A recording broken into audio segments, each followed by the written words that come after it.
آج اس کا آخری حصہ ہے۔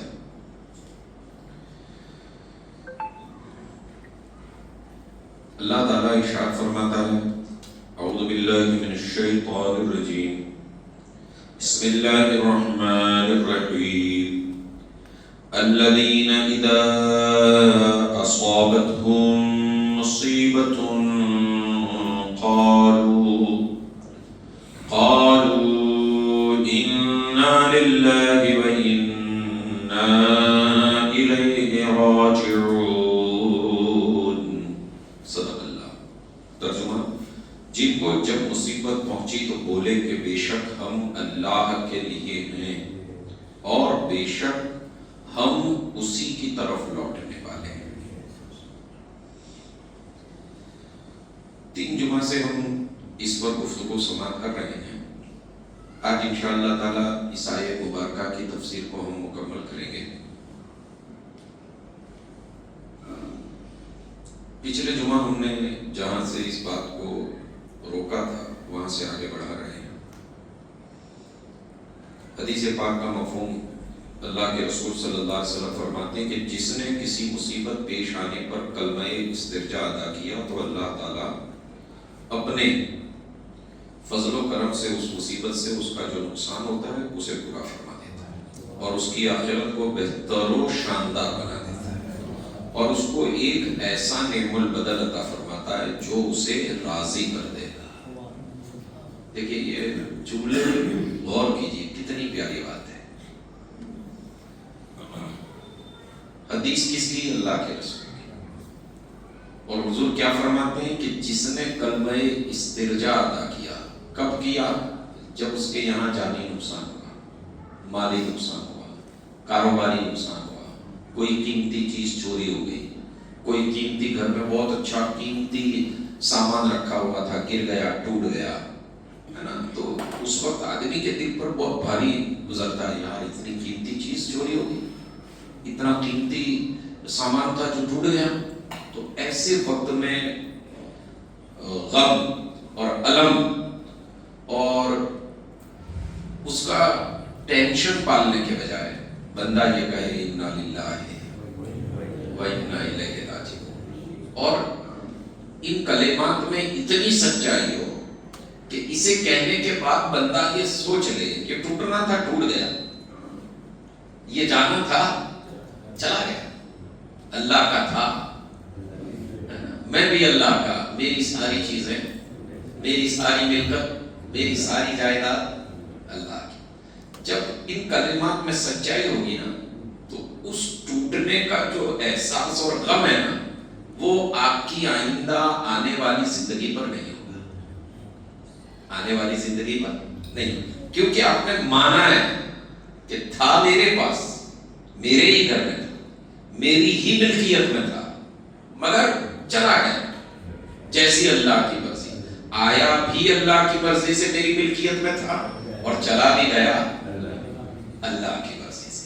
تو اگر ان کلمات میں سچائی ہے تو خوشخبری دیکھیے اللہ کے رسول کیا سناتے ہیں۔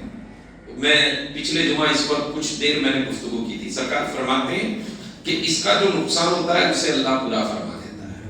مان لیجئے 5,000 کی چیز ٹوٹی، 10,000 کی، لاکھ روپے چوری ہو گئے، لاکھ روپے کا کوئی سامان چوری ہو گیا، اور اگر آپ کی دل کی گہرائی کے ساتھ، سچائی کے ساتھ آپ کہیں انا للہ و انا الیہ راجعون، بے شک ہم اللہ کے لیے اور ہمیں اسی کی طرف لوٹ جانا ہے، ہم اسی کی طرف لوٹنے والے ہیں، اگر اس میں سچائی ہے تو اللہ تعالیٰ جتنا گیا ہے اس سے بہتر دے گا، جتنا گیا ہے اس سے بہتر دے گا، اس سے زیادہ دے گا۔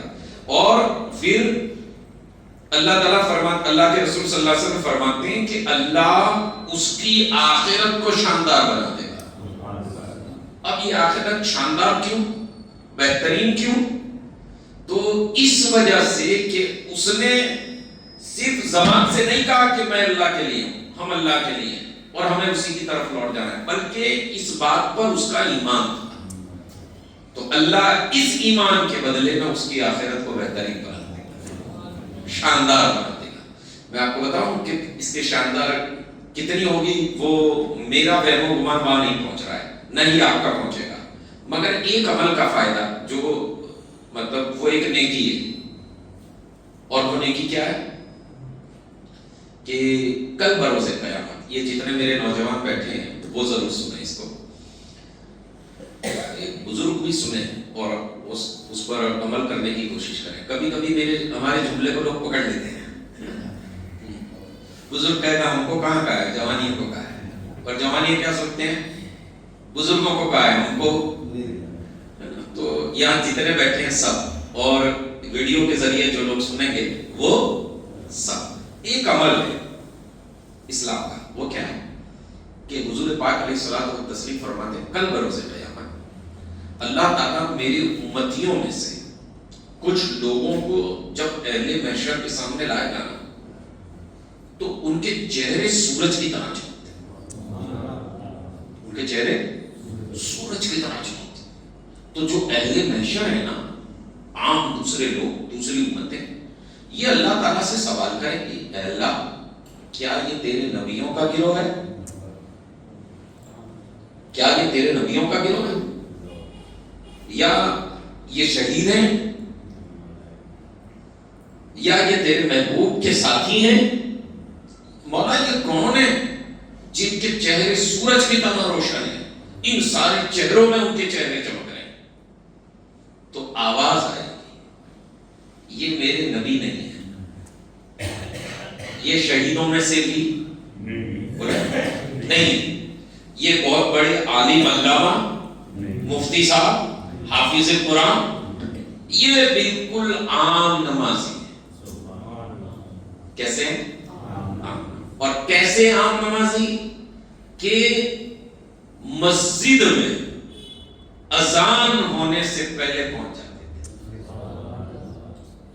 اذان ہونے سے پہلے پہنچ جاتے. نماز ہر نمازی پڑھتا ہے، چاہے وہ امام مصلی پر پہنچنے کے بعد آئے جماعت میں شامل ہو، اس کی بھی نماز ہے. جو اذان ہونے کے بعد آیا اس کی بھی نماز. مگر جو اذان ہونے سے پہلے مسجد پہنچ گیا اور اس نے یہ اپنا روٹین بنا لیا ڈیلی، اس کی یہی عادت ہے کہ اذان ہونے سے پہلے مسجد پہنچ جاتا ہے، تو اس کے چہرے چاند سورج کی طرح چمکتے ہیں. آپ اندازہ کتنا چھوٹا عمل ہے. قربانی کتنی 15 منٹ کی.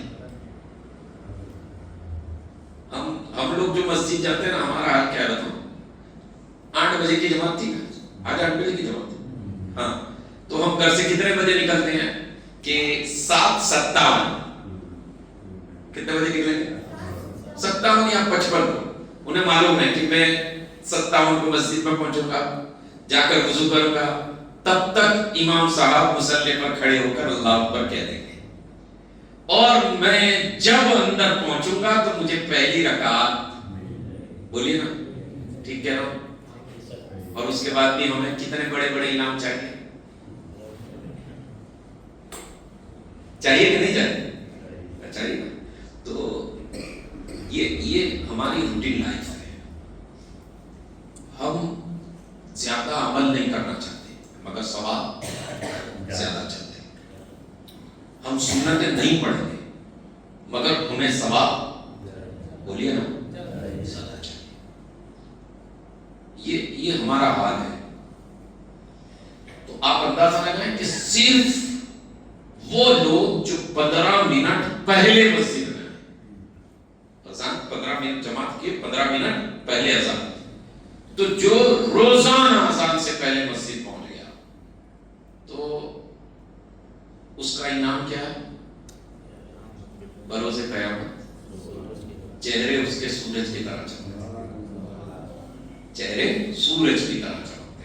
تو کبھی آپ نے سوچا ہے کہ صرف وقت کی پابندی اور اذان سے پہلے مسجد پہنچنا، اس کا اگر ایسا انعام ہے تو اللہ تعالی وہ لوگ جو پنجگانہ کے علاوہ نوافل بھی ادا کرتے ہیں، اپنے آپ کو گناہوں سے بچاتے بھی ہیں، زیادہ سے زیادہ ذکر اللہ میں رہتے ہیں، زیادہ سے زیادہ قرآن کی تلاوت میں رہتے ہیں، ان کے اعمال کا اللہ تعالیٰ انہیں کیسا اجر عطا فرمائے.